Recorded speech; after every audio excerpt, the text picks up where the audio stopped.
All right, welcome to MMA on the Rocks. My name is Bill Welker, and you are listening to episode number 84. Today's Sunday, March 11th, daylight savings time for those of you who participate in that. I know if you're listening out in Hawaii, you don't pay attention to daylight savings. For the rest of you, remember to change the batteries in your smoke detectors today. Very important. I am joined by my co-host all the way from Nor'easter country in New Jersey, Jeff Animal Wilson. Jeff, how are you doing on this Sunday evening on a weekend with no UFC? Bill, I've been plenty busy. I had to shovel a butt ton of snow Wednesday night, and I got the salt lined up for tomorrow because we're supposed to get hit with another one. That sounds fucking terrible. Bill, it builds character. What are you talking about? It is 76 degrees here. I got a little sunburn today. I'm feeling good. It's getting so warm out, Jeff. I had to break out one of the classic cocktails. I made myself a little Gold Rush for the show today. So for those of you who have been listening for a while, and those of you who haven't, Gold Rush is one of my favorite summer cocktails. It's just bourbon, fresh lemon juice, and a little honey. I go with the raw local honey, unfiltered, but you could use whatever you got lying around. If you're interested in the exact recipe, which does not include measurements, you can check out the YouTube channel at MMA on the Rocks if you really want to see how that goes. I'm using wild turkey bourbon. In the video, I use Buffalo Trace, but any bourbon will do, really. It's a nice, light summer drink for those of you who really enjoy bourbon, but it gets a little tough drinking bourbon when it gets hot and sticky out. So you need something to cool it off a little bit. So you just do that over ice, and feels good. So Jeff, what's going on in your world, man? Not a lot of UFC to talk about. Any news with you? Well, my nephew had his birthday party last night. He turned the big 8. The big 8. Yeah. So, yeah, I can't believe it's been 8 years. It feels like just yesterday I was holding him and using him to reach the remote when it fell on the floor, and I didn't want to turn over on the couch. So, yeah, I got him a book. He's big into reading, which I love. I think that not enough people read nowadays. Mm-hmm. And for his younger siblings, I got a shirt that says "World's Best Sister" and a little remote control car. Nice. Solid gifts from Uncle Jeff. I like it. So your nephew turns 8. My daughter turned 8 weeks on Friday. So time is flying, man. She'll be 2 months old tomorrow. It feels like just yesterday I was driving her home from the hospital. I'm sure I'll be saying that the rest of her life. So you and I were talking at the end of the episode last week, and I had a story I wanted to share with everybody because we were talking about the new Jameson Irish Whiskey Caskmates IPA edition. So you and I had tried the stout edition last year when you came to visit in Florida. We did the stout, which I like. It's a solid whiskey, but I got to say the IPA edition really blows it out of the water. I have the bottle here still from last week, so I'll hold it up for everybody watching on YouTube. So what they do is they take the Jameson Irish whiskey and they import it to the United States, and they partner with local craft breweries. So here in Florida, they partner with Cigar City Brewery in Tampa, and they use their High Lie IPA, which is one of my top 5 go-to beers of all time. And they let the beer soak, or they let the whiskey soak in the beer barrels, so it kind of soaks up that IPA flavor. And it's really delicious. I had a few too many of these last night, Jeff, but I wanted to tell a story about the Jameson because I was reading the bottle, and it turns out that Jameson is a product of Cork County in Ireland, which is where my ancestors are from. So my great grandparents came to the United States from Cork, and it was a funny story because I always remember that, and people, if people ever happen to ask where my family's from in Ireland, that's what I tell them. So I took a trip to Japan 2 years ago, and of all places, I found an Irish pub in the middle of Japan, and it was owned by an Irish guy. And I go in there, and of course he comes over to me because, I was the only other uh, non-Japanese person in the bar at the time, even though it was a touristy area. So we started talking, and it turns out he had been in Japan for 10 years. And I said to him, like, do you even speak Japanese? He goes, oh yeah, I'm fluent as fuck. And I never got him to speak any Japanese, but he kept telling me he's fluent as fuck, which, well, you got to take a man on his word. But I told him, like, my dad's side of the family's from Ireland. He says, oh, where from? And I say, Cork. He's like, Cork, bunch of crazy fuckers. I better cover your drinks so you don't start any trouble in my bar. And so doing shots with this guy all night. And I'm like, by the end, I was like, I still haven't heard you speak Japanese. And he goes, I told you I'm fluent as fuck. And that was as far as it went. So awesome time in Japan. If you ever have the means, Jeff, and I know we've talked about this, you gotta make your way to Japan. And I recommend that to anyone out there listening. If you haven't been, if you have, please share your experiences with us on social media.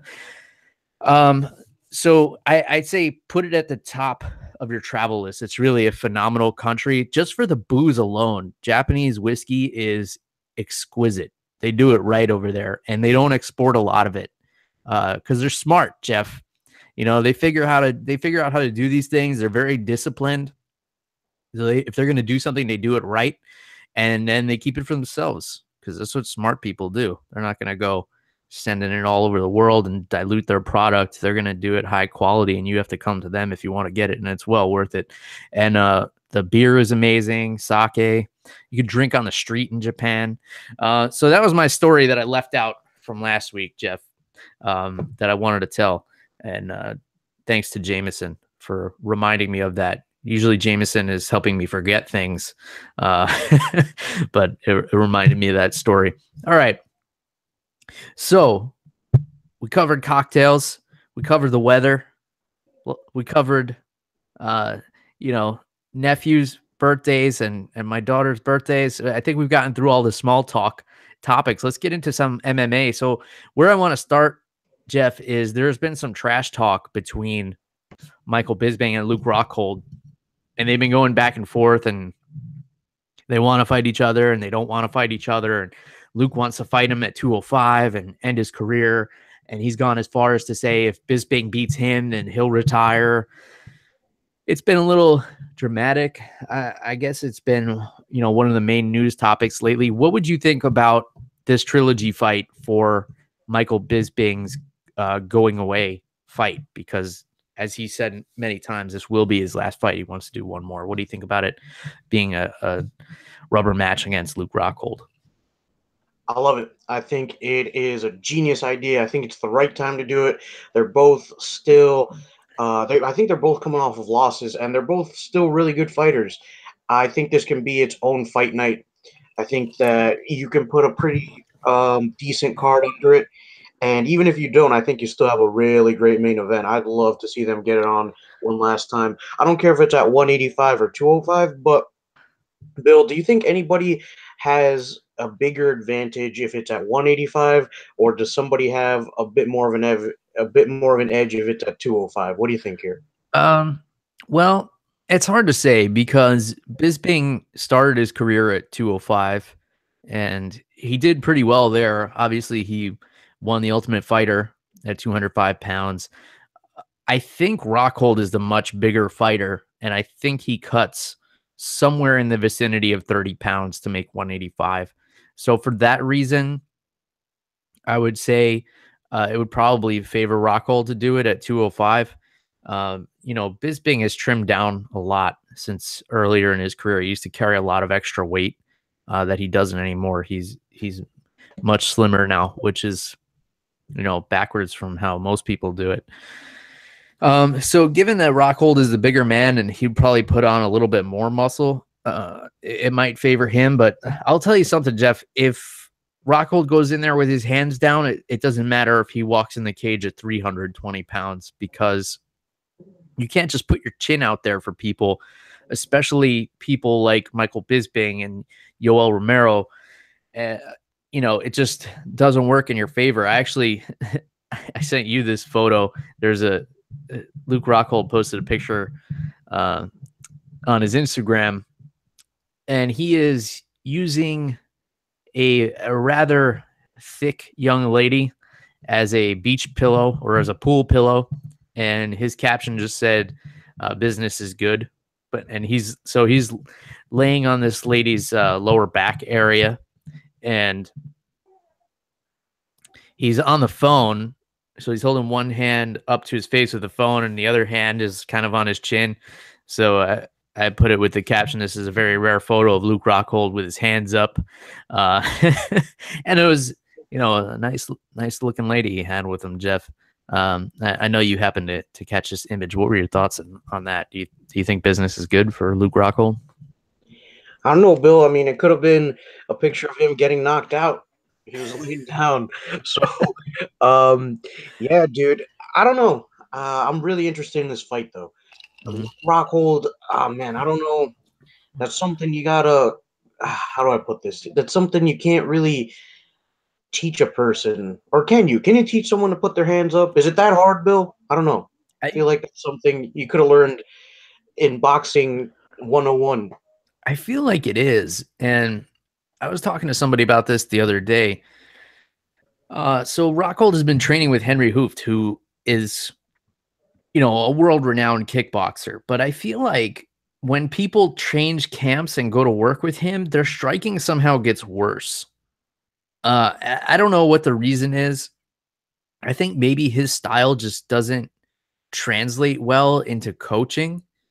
And that might be a little bit extreme, but I mean, it seems to be like a number of coincidences in a row. Like people go there and they train with him, and then all of a sudden they're getting knocked out, which makes no sense because you're training with one of the best strikers in the world. But I would think it is teachable to have someone keep their hands up, because every striking coach I've ever had has yelled at me repeatedly if I ever drop my hands, to the point where we do drills where the whole point is to, hold up medicine balls. And the old Muay Thai drill, one person holds the medicine ball, the other person punches it, and it's just basically to see how long you can go holding your hands up until you're just so exhausted that you drop it. And then every time you drop it, you get punched in the face because you got to hold a medicine ball out in front of your face. So there are methods to teach people how to keep their hands up, but I don't know what it is. Maybe because he has so much reach and he's so tall for the division.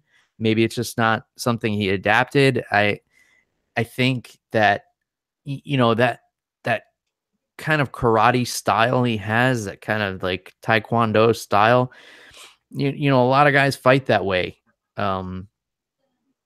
Stephen Thompson comes to mind, where he keeps his hands low, but he also has more of a sideways stance, and he does other things to keep his face out of danger. Who's the other guy I'm thinking of? Gunnar Nelson fights that way, and look what happened to him when he fought, a straight down the pipe puncher like Santiago Ponzinibbio. No good.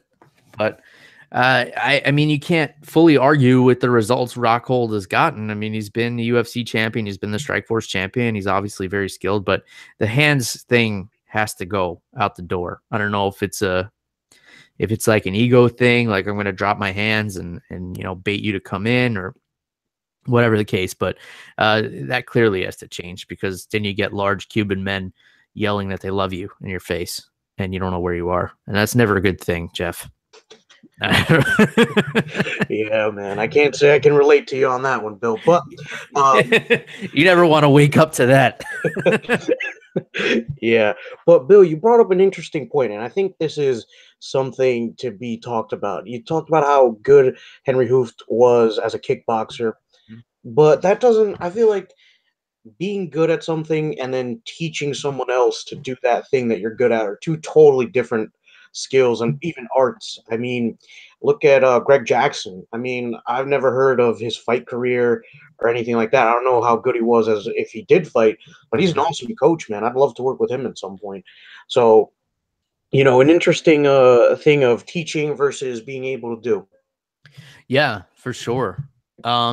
So here, just to change gears on you a little bit, because I was thinking about wrestling the other day, and the NCAA tournament is coming up. So here's an interesting story, Jeff. The Duke wrestling team has 2 sets of twins that have all made the tournament. So it's 4 guys, all brothers, that 2 sets of twins. So there's 4 of them, and they all made the NCAA tournament. I thought this was pretty amazing, and then I thought about it. Like, if you grow up with 3 brothers who are pretty similar in size to you, I mean, you have to be awesome at wrestling. Like, there's no way about it. There's no other way for it to happen. Like, you get home from wrestling practice, and then, like, all right, whoever gets taken down first has to do the dishes, or like whatever it is. Like, how brothers can be so competitive. Like, this is such an advantage. I'd be interested to see these guys compete in MMA at some point down the line. Have you heard about this, Jeff? No, I haven't, but that sounds really cool. I like how you brought it up. Well, they spend so much time together. They probably just wrestle, just to see who gets the last bit of dessert or something. I think it's cool. Yeah, and it's like they all have to be in similar size. I don't know which weight classes they wrestle in, but they all made the tournament, and they're all so Fine Silver is the last name. So they're all from Colorado, I believe. Josh, Matt, Mitch, and Zach. And I have their weights here. So 133, 174, 157, and 165, respectively. So they won't be facing each other in the tournament. So they all make the tournament. I guess, they probably decide ahead of time, like, okay, Matt, you're the strongest, so you compete at 174, because they have to be in similar size. So obviously this is a huge advantage for wrestling growing up like this. Another example top of mind is Matt Hughes, who had a twin brother, and they used to wrestle all the time. And obviously Matt Hughes, one of the most dominant wrestlers in UFC history. And then, of course, the Schultz brothers, but they were not twins, but I think they're only like 2 years apart. So the famous Schultz brothers, Olympians, and from the Foxcatcher movie and the Foxcatcher documentary, both really good movies. So if you're into wrestling, NCAA tournament coming up. So I plan to watch a little bit of it this year. It should be exciting. So it looks like Bellator is trying to reach the nostalgia of MMA fans, and they're trying to make Vanderlei Silva Rampage Jackson Part 4. And I don't really know how I feel about this. This is like, did you ever see that movie Grudge Match with Sylvester Stallone and Robert De Niro? It's like they're like 60 something years old. It's just a terrible movie, really terrible. And I feel like Rampage Vanderlei 4 is a terrible idea. I don't know. What are your thoughts? Maybe you can change my mind here, Jeff. I don't think I can change your mind today, Bill. I think that's a terrible. That's like, oh man, I don't want to see this. What are they gonna do it at heavyweight? These guys used to be middleweights and shredded, and you're gonna roll them out there, and Vanderlei with his like tight skin stretched over his face. Like, I don't need to see this. Let's come on, Coker. Let's get some new prospects in here and start making some stars. I think there's also a rumor of Mirko Cro Cop going over to Bellator. So I guess he didn't want to retire from MMA. He just wanted to retire from an MMA organization that drug tests is really what it is. Because Cro Cop's up there. He's got to be in his 40s. So, let's get some steroids in him, see how long he can do this thing till his legs fall off or something. So we touched briefly on UFC Fight Night 127, which is going to be at the O2 Arena in London on March 17th, St. Patrick's Day. And it's one of those cards, Jeff, that it's like on paper, you know, it doesn't look that great, but it's probably going to be better in practice. You know, these are always the sleeper cards that end up having awesome fights on it with the lesser known fighters who want to prove themselves. And I know we promised that we would do a little research and watch some tape and come back with, you know, better analysis of this card. I didn't. So sorry, everybody. I didn't do my homework. I don't know if you did, Jeff, or if there's anything on this card that kind of catches your eye that you want to bring up here. Bill, I'll be honest with you. I'm not too excited for this one. Yeah, I mean, it's headlined by Fabricio Verdum, who, you know, is usually a pretty exciting fight. A lot of people thought his last outing against Marcin Tybura was a little boring, but you got to give it to Verdum because he's been consistently ranked like number 2 or 3 in the heavyweight division, and he keeps taking these fights, which is really dangerous for him because he could lose his place in line. They don't want to give him back to Stipe because he got knocked out by him so recently. And there's just so much else going on in the division. I guess he wants to stay active. I mean, credit to Verdum for doing that. So he's going to fight Alexander Volkov. The Jimmy Manuwa and Jan Blachowicz fight is very interesting to me. Leon Edwards and Peter Sabata is also a very interesting fight. You know, 2 pretty well-versed strikers. And then they got Stevie Ray on there who, you know, he had a war with Joel Ozon a little while ago. Stevie Ray usually has exciting fights. He's fighting K-John Johnson. So I imagine he'll be the hometown favorite there. But Stevie Ray also had that brutal knockout by the hands of Paul Felder in his last fight in July. So I'm glad to see him take a good amount of time off after that. And he's going to get in there with K-John Johnson. So, you know, there are some good matchups on here. Like I'm going to watch it, but you know what everybody's waiting for.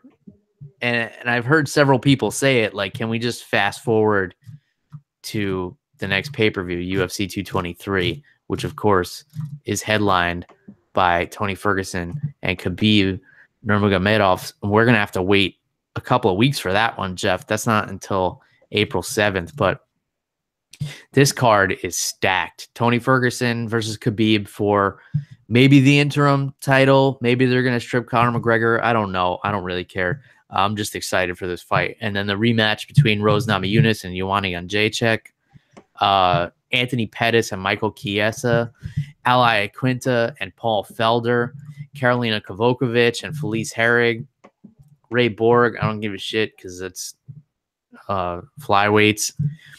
Joe Lozon is on there. Beck Rawlings and Ashley Evans Smith. Alex Caceres and Artem Lobov. I mean, 2 of the more forgettable fighters on the roster, but I feel like that's a fun fight. And, you know, you got a couple of other good ones on here. Evan Dunham is fighting, but his opponent had to pull out due to visa issues. He was supposed to fight Marabek Taisimov, but that's not going to happen. But this is the card, Jeff. I feel like this is going to be the most exciting one on the horizon here. What are your thoughts? Yeah, Bill, I'm amped for this one. I am thinking of going out to see it, but ticket might be hard to obtain. I got to see because the UFC 217, I think it was, that I went to back in November, the tickets were pretty easy to get. So we'll see. But yeah, dude, that whole card looks really good. I'm excited for this Nurmagomedov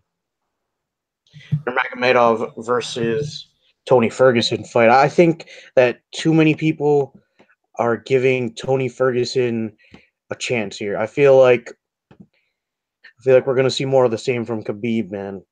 I mean, the guy used to wrestle bears, Bill.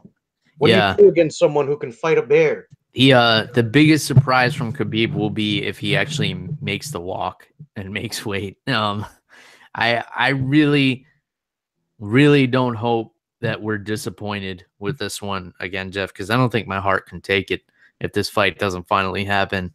I'm so excited for this fight. If it doesn't, then, you know, Thug Rose and Joanna Jędrzejczyk would be an awesome main event. I feel like that could be a main event of any other pay-per-view, but it does kind of have a bit of foreshadowing attached to it in terms of whether or not this is going to be for the lightweight championship as opposed to the interim championship, because it is the main event over an actual title fight in the women's strawweight division. So that tells me that they probably are going to strip Conor McGregor.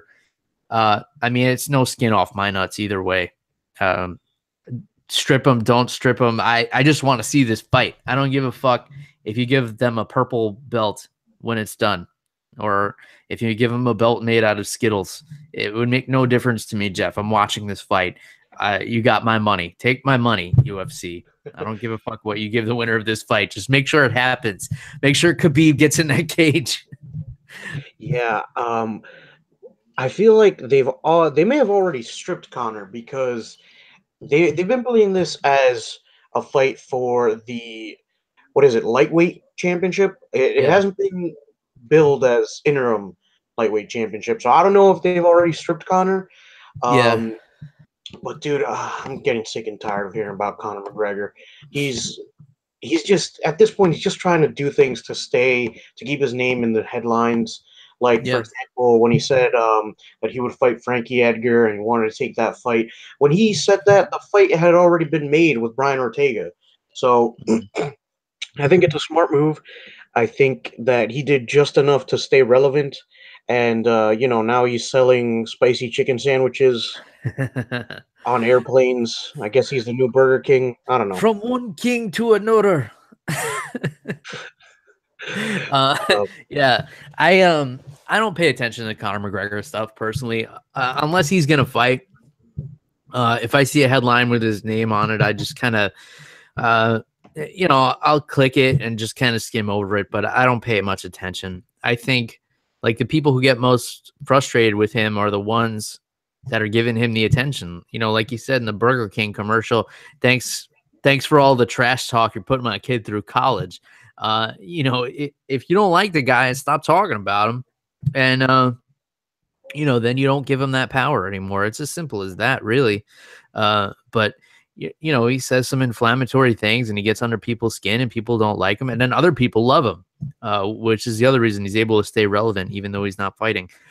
He doesn't stay relevant on this podcast, Jeff. This is probably the most we've talked about Conor McGregor since before the Floyd Mayweather fight. We did, I did a separate episode, but I decided to not cover that so much because I wanted to stick to MMA on this podcast, and I stand by that. And honorable or not, that's the way it goes. Have you seen anything else in the news? Any other major headlines popping up here? I feel like it's been kind of a quiet week here.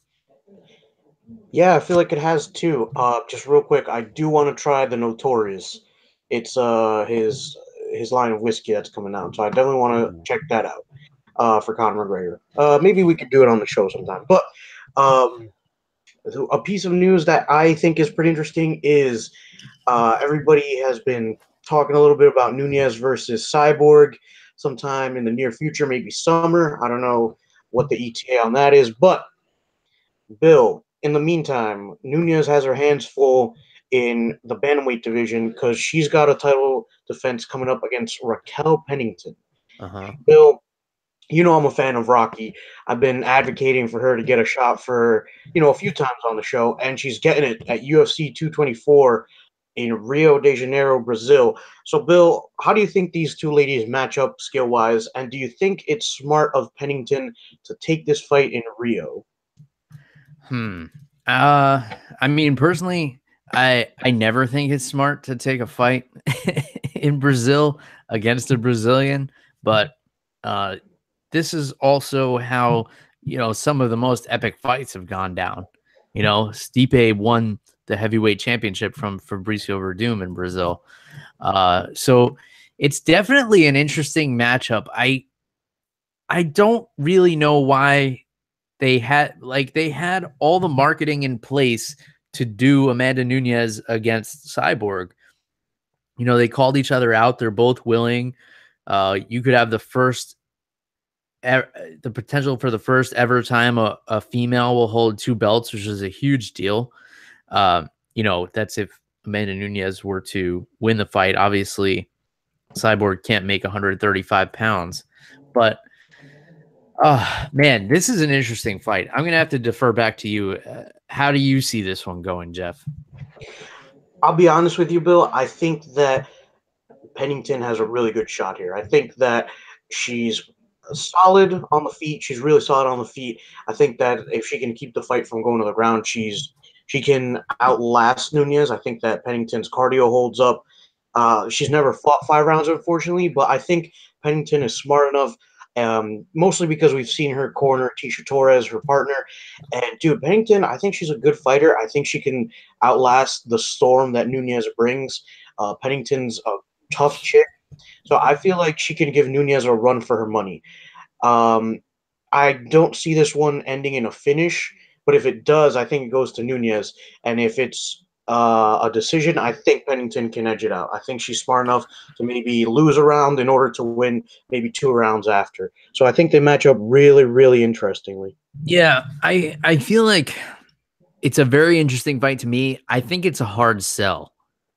And I always talk about, you know, you have to draw in the casual fan. The casual fan probably only knows Amanda Nunez, if at all, for the person who, you know, knocked out Ronda Rousey in her last ever, what is likely her last ever MMA fight and sent her to the WWE. Raquel Pennington, not a lot of people know her besides the hardcore fans. You know, she did retire Misha Tate, essentially. And then, you know, her other notable wins, Betch Correa, and she sent Jessica Andrade down the strawweight, I believe. I think that was Andrade's last fight at bantamweight. So, and she submitted her too, which is no easy task. And we know that Andrade is a beast on the ground, especially after her last fight. And you know, she went the distance with Holly Holm. So I don't know. I wouldn't know how to sell this to a random person on the street. And that's always kind of how I think about marketing a fight. You know, would I be able to walk up to a person who only knows, you know, the biggest 5 or 10 names in the sport? Would I be able to convince them to buy this on pay-per-view? And if I can't think of a way to word that, you know, if I can't go up to somebody at a bar in a UFC t-shirt and say, hey, you're checking out on Amanda Nunez and Raquel Pennington, and they say, well, why should I watch this fight? It's a tough sell. But I'm excited for it. I just don't understand why they wouldn't have gone the route of doing the fight with Nunez and Cyborg, because now you run the risk, if Nunez does lose, can you really market Pennington and Cyborg? Would Pennington want to fight Cyborg? And, you know, we talked about this last week, Jeff. You have a division in the women's featherweight division that's never had a non-title fight. And nobody corrected us on that last week. So I'm just going to assume it's fact, because I don't want to do that much Googling myself. So I just assume that whatever I say is truth until somebody tells me that it's not. I think that's an okay way to go through life. I'm okay not knowing the truth as long as I know my truth, Jeff. But yeah, so I feel like it kind of jams up the division. I liked the idea of Nunez and Cyborg. And in the meantime, get the fuck out there and start recruiting some 145-pound fighters. They're out there. They exist. You got to bring them in. You got to start having some non-title fights and build up some contenders if you want to have this division. You can't just keep bringing in unknown bantamweights that are willing to get in there with Cyborg. You know, I think the line was last time Cyborg versus a warm body. That was that was what some people were billing it as, and it's not far from the truth. You know, you got to build up some contenders here if you want to make a real star out of her, which she definitely has the potential to be. You got to get the fighters in there. You got to start having some non-title fights, and then you got to start having some contendership fights, and you got to get them like on the main card of a fight night. Get these girls in front of the viewership, because you don't have a very large window at Cyborg. She's getting up there in age. You put her on the shelf for so long, kept her over in Invicta in the shadows, and now you decide you want to have this superstar, but you have no marketing plan to back it up. And that frustrates me, Jeff, as a marketing-minded individual that I am. But the fight fan in me is excited to see Raquel Pennington and Amanda Nunez go at it. Like I say, Jeff, I always have these two sides of my brain, and they're always kind of competing one another. But that's kind of how I see it. Any other thoughts on this now that I've given you my little rant here about marketing? Yeah, Bill, I agree with the Nunez versus Pennington being a hard fight to sell. I definitely agree with that. They're not going to talk a lot of trash to each other. Pennington's usually really respectful of her opponents, as is Nunez. So you're not going to see a lot of trash talk here. But I got to disagree with you with the Cyborg thing. I don't think you can. It's hard to build that featherweight division just because not everybody would want to work their way up the rankings just to fight Cyborg. It's like waiting in line to be thrown into a wood chipper. Nobody's going to sign up for that. That's a great analogy. Yeah, I suppose you're right. You'd be surprised, Jeff. People will wait online to do some really dumb shit. I've seen it. I grew up right outside New York City. I've seen people wait online for some ridiculous shit. They wait online for Broadway tickets and not even know what show they're going to go to. They just get online. Sometimes people see a line and they just stand on it. And I feel like that may be how Kunitskaya got in the cage with Cyborg. She's like, what's this line for? I thought I was going to get tickets for Phantom of the Opera. Yeah, right. Like, hey, you're kind of tall. Why don't you get on this line here? In any case, Jeff, I think I don't know. I think we can make this a short one this week. What do you think?